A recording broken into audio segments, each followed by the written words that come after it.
How you create your reality has become a stick you beat yourself up with. So, in this video, I want to talk about how the personal development and manifestation teaching, specifically you create your reality, is keeping you stuck and may actually be perpetuating the ceiling on your next level of expansion, your next level of evolution, your next level of abundance, love, and joy. So, if you identify as a high achiever and generally you achieve anything that you put your mind to, and you know that about yourself, and yet in your business or maybe in your money situation, you seem to be stuck at a certain level, then this message might just be the breakthrough that you have been looking for. So, one of my mentors says we're taught to be the artist, when in reality, we're to become the paintbrush. And when I first heard that, I really resisted. I kicked back. I was like, no, I'm the artist, I'm the creator. But here's what I've come to realize about how that's become a ceiling. So we discover the truth, right? You create your reality, and it is fundamentally true. It is a truth. We do create our own reality. Our external world is a mirror reflection of our internal world. And our internal world is the sum total of our beliefs, our experiences, the family dynamic we were raised in, how you self-identify, your emotions drive your decisions, drive your behaviors and actions, which ultimately create your results. So as within, so without. But there's a misunderstanding around this that keeps so many people stuck. So let's just rewind a moment. You remember watching The Secret for the very first time, right? When you first discovered the law of attraction. For me, it was about 13 or 14 years ago. I was post very painful divorce. I was just out the other side of really living so many years feeling victimized by life. And then I discovered The Secret and I watched that film literally back to back for weeks. It was an amazing discovery to me because all of a sudden I realized it gave me my power back. I have the capacity to create my own reality. And so I felt like it was giving me my power back. And especially since I was coming from a place of feeling like I had no power, that life was happening to me. And the thing about this is it's simply a stage in the journey, right? It's that stage in the journey when we discover this idea, we rise out of victim consciousness, and now we recognize that things happen by me. But the problem is that for so many of us, especially as I said earlier, if you recognize yourself as a high achiever type, that by me consciousness stage, if we get stuck in it, it actually reinforces an old egoic pattern. That pattern being that things happen by me. I am the creator, but not in the God mode sense, but more like I have to control. I have to do it all. I I have to manage things. I have to take action. I have to do all the things. And so when we stay in that place for any length of time, we start to force because things don't flow in that place. So we get a bit needy, we get a bit pushy, and when things don't work, we blame ourselves. We think, right, if I'm the creator of my own reality, I must have a block. I must be doing something wrong, or there must be something wrong with me.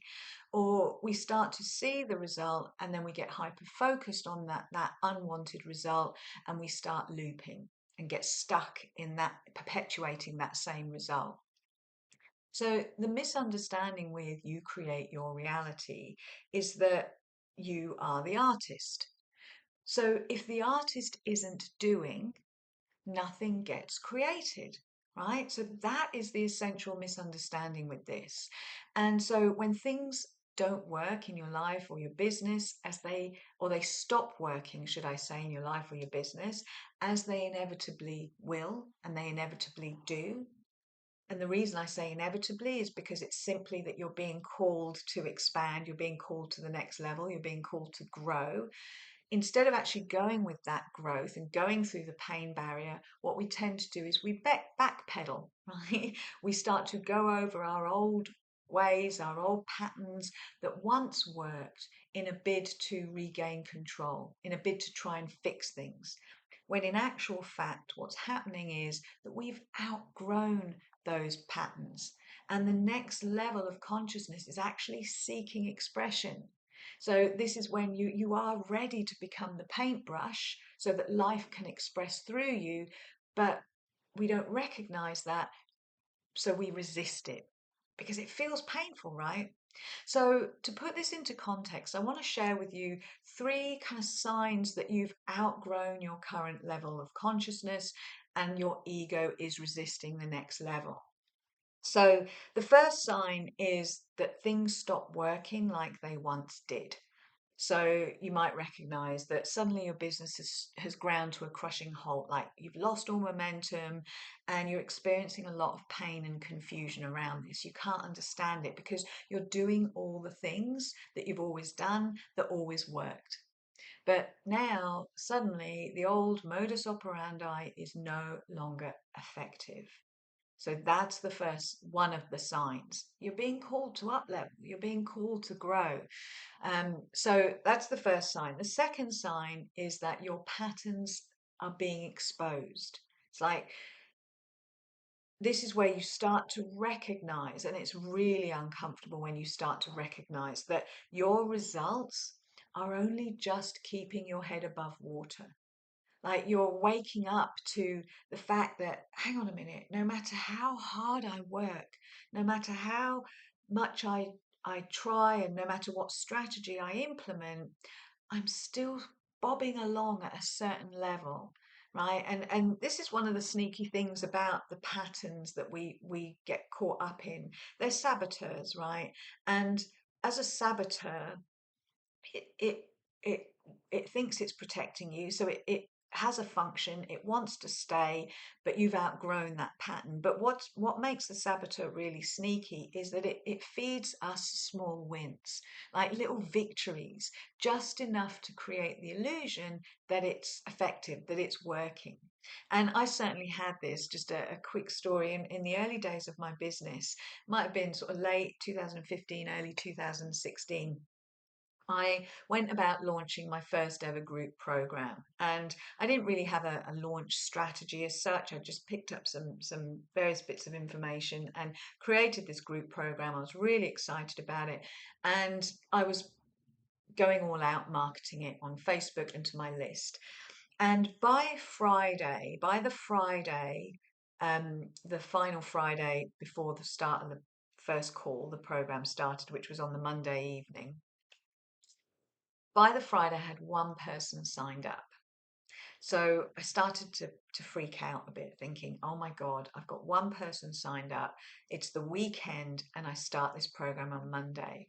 So as I said, no launch plan in place. But what I did that weekend is I went completely OTT. I literally bombarded my email list. I went all out on Facebook. I was live streaming. I was doing discovery calls back to back, speaking to people, reaching out to people. So by noon that Monday, which was the day, the time I'd said, it's closing, you can't get in afternoon, the live call is on Monday evening, I had 5 people in. So in the course of that weekend, I got an extra 4 people, and I was ecstatic. I was so happy. And in fact, I called it my 3 feet from gold moment. And if you'll know the reference 3 feet from gold, if you've read Napoleon Hill's Think and Grow Rich, you'll know that. So I even talked about my 3 feet from gold moment, because on that Friday, with that one person in, I could have given up, right? So I was 3 feet from gold. But the reality is that's not what that 3 feet from gold really means. 3 feet from gold does not mean that you literally sacrifice your sanity and work like a crazy person for 72 hours. Like I didn't sleep, I didn't drink, I didn't eat. I was forgetting to go to the toilet. I was just like crazy lady. Like if you've ever seen the scene in the Jim Carrey film, God Almighty, and he's like responding to all the emails from people's thoughts, prayers. It was like that. And so what I was actually reinforcing in that moment was that that's what's required to create a level of success. And so that became my trap, that extreme effort, that kind of panic sprint. And so that ended up being what I did every single time, just to get minimal numbers in. So that just kind of shares this story about, that you it's all on you. You believe it's all on you. You have to control everything in order to create the outcome. But when you look across, like maybe if you've been in your business for a couple of years, you look over those few years, you start to see, yeah, there's been the odd spike in my results, but essentially I am still just keeping my head above water. So the third sign is that you are not manifesting a specific outcome no matter what you do. So this might sound like the sign number one, like no matter how hard you try, you're just bobbing along at a certain level. But this isn't that. This is where there is a specific outcome. It almost becomes like an obsession. So for me, it was debt. So if you've been, hearing from me for a while, following me for a while, you know my debt story, right? I was in debt for 23 years. I tried everything, every mindset strategy, every like external strategy to repay that debt. Um, and it was just like that one sticking point. And yet everywhere else I had a great life. I had a beautiful home, beautiful relationships. I loved my business. The money was flowing in. My health was on tip top condition. But no matter what, I could not clear my debt. And even when the money was flowing in, I would get so far clearing the debt and thinking this is working, this is happening, I'm manifesting a debt-free reality, get so far, and then the money would stop flowing. And so the debt would start creeping back. So it was like win, lose, win, lose, win, lose. And I just felt completely stuck. So that's the third sign. If there is something that you are really trying to manifest, you're making a lot of effort in the manifestation of this thing that you're struggling to manifest, that you really, really desire. That's the third sign that you're being called to your next level of consciousness, that actually you create your reality, has become a stick that you beat yourself up with, that is like making you believe that you are the artist rather than becoming the paintbrush. So if any of this is resonating with you, you are being called to evolve. You're being called to surrender that part of you that believes she has to have total control, to release the need to make things happen. There is a part of you that is clinging to what she's always known as a way to survive. There's that part of you thinks she's alone, that she has to do it all by herself, that she has full responsibility for the outcome. And that is the lie. But what if you could relinquish control and let life move through you, to stop resisting and start rising up in consciousness? This is when you become the paintbrush, when life gets to express itself through you and as you. So there, it's that life-seeking expression through you, when you feel so inspired, so guided, where you're expressing the fullness of you fully, freely, and authentically. It's like you're really getting out of your own way.